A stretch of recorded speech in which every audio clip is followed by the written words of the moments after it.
Ayan guys, mga nangingitlog na sila. Ayan. Ayan guys, magkukulit na ako ng egg. Thank you for the eggs. Thank you for the eggs. Sobrang dami. See guys, see guys. See guys, nakahalera. Kung nakita nyo guys. Ayan na, nakahilera. Nakahilera. See guys, oh, bongga, bongga. Wow, bongga. Ganyan sila pag nangingitlog. So, mag-collect na tayo ng eggs, guys. Buti naman hindi siya soft egg.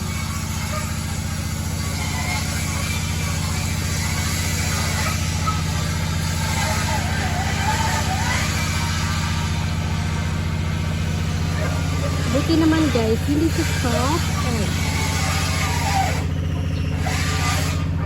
Ayan, guys.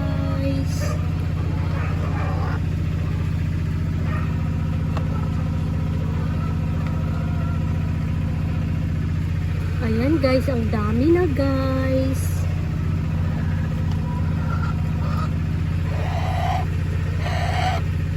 Let's collect egg. Thank you mga chicken. Thank you mga chicken.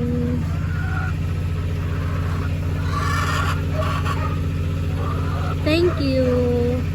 Thank you mga chicken. Thank you mga chicken. So ngayon guys, alas 9 pa lang ng umaga at marami na silang itlog.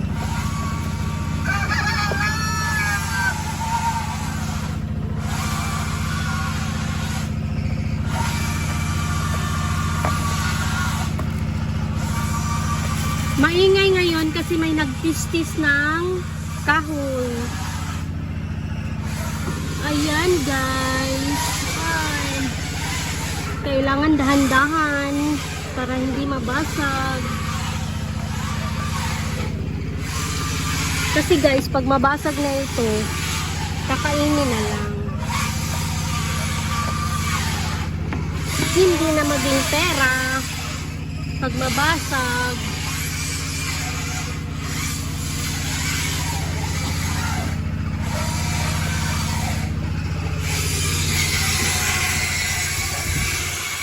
Tuwang-tuwa ako sa inyo, mga manok. Mga manok ko. Nakakatuwa.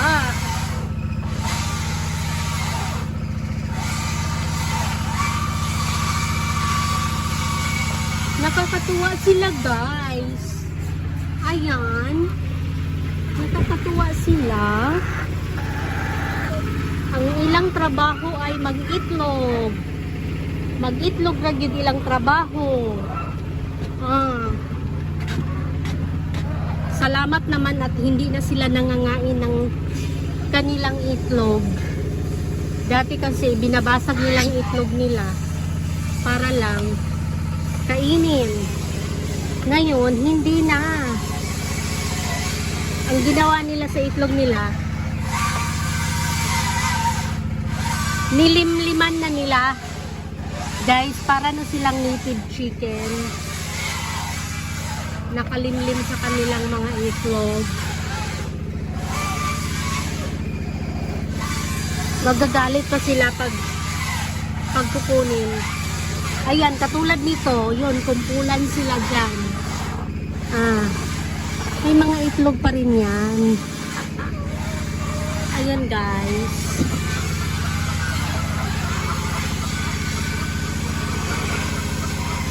Kumpulan sila. Thank you for the egg. Thank you for the egg. Thank you for the egg. So, nung isang araw guys, ang ginawa ko sa mga manok na to, pinuputulan ko ng mga patuka, I mean, kanilang tuka. Kasi, ang nangyayari sa kanilang, halimbawa na lang guys, may ano, nag-ano kasi sila, natatanggal yung mga balahibo nila. Anong tawag doon? Lugon ba yun? So ang nangyari, pag tanggal na lahat ng mga balahibo nila, pag nasugatan na, ayun, ang mangyari ay binubutasan na nila yung ano nila, yung balat. Pag nagdugo na, ayan, mayroon na ring tutuka na kasama nila para gustong gusto kasi nila yung ano, siguro yung dugo. Yun guys, gustong gusto nila yung dugo siguro, kaya ang ginawa ko kahapon,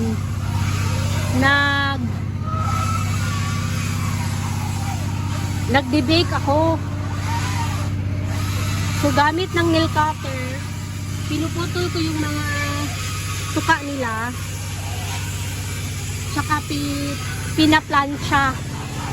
So ginagamitan ko ng plansya para mag-stop yung dugo. Kasi pag hindi ma-stop yung dugo guys, yan o, katulad yan, yung uso niya, I mean, yung tuka nila, naputol na yung pinakadulo sa ibabaw na part ng tuka. Ayan, para hindi na makapaminsala. Sayang din ang manok, no, pag mamatay. Kasi nga, pag hindi mo nabantayan, mag-ano sila, ang mangyari sa kanila, siguro mauubusan ng dugo. Kasi, minsan,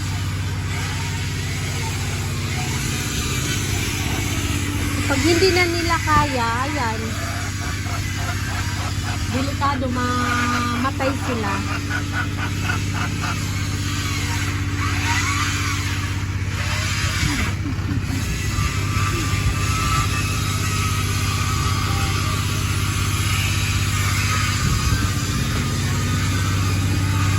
So may panggamot naman ako guys, ito. So pagka ganyan, tulad halimbawa niyan, ayan guys,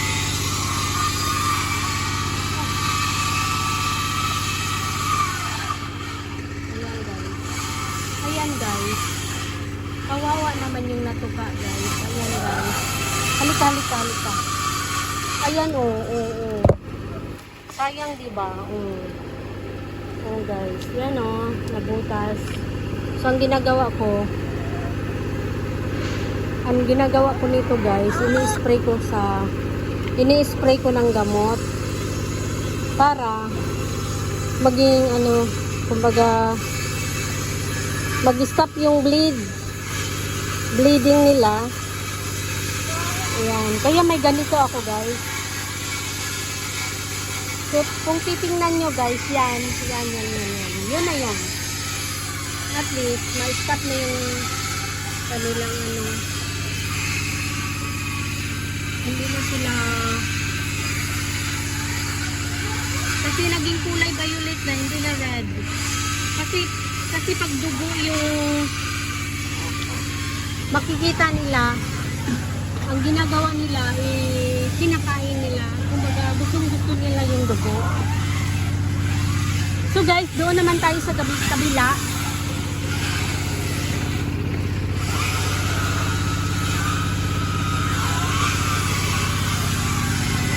Thank you mga manok. Dito naman tayo sa kabila guys. Ito lang ba? Yep. Hindi na lang ako magpatay ng Sige, papatayin ko na lang yung ilaw. Kasi nag-iwan kasi ako ng kunting ilaw. So ngayon, fully off na. I-fully off ko na yung ilaw pati sa kabila. Ayan. Ayan. So doon naman tayo sa kabila, guys.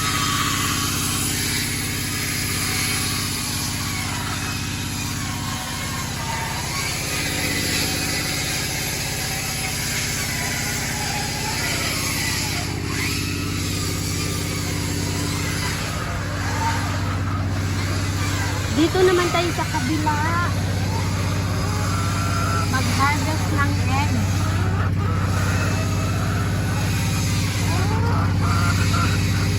So nakahanda na yung tray ko din eh. So sisili, wow, ang dami guys. Tingnan mo guys. Ayan, madaming egg ngayon. Umaga pa lang at saka may soft egg. So that means first egg nila to. First egg. Soft egg.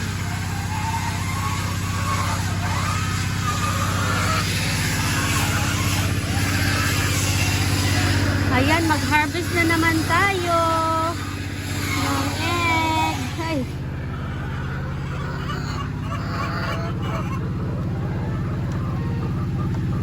Yung soft egg today, tomorrow, hindi na siya soft. Hard na siya. Hard shell.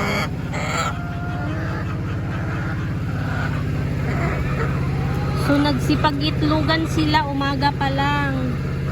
Minsan kasi, late na silang mangingitlog.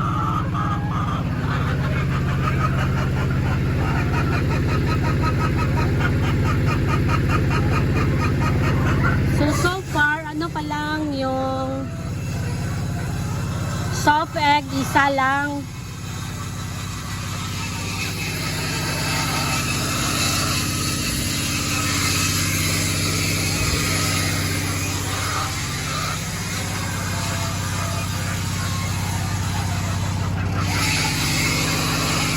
Sisilipin natin. Ayan.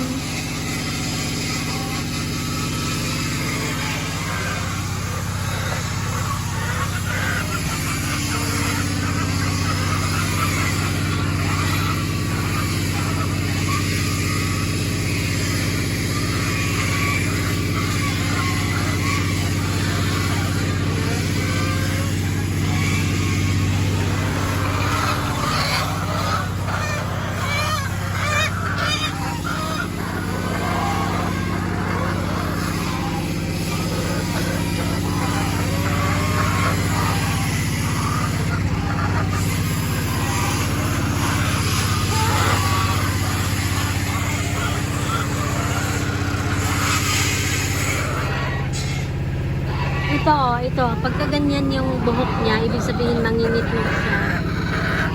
Ayun. Ayun, nakalusot yung itlog niya.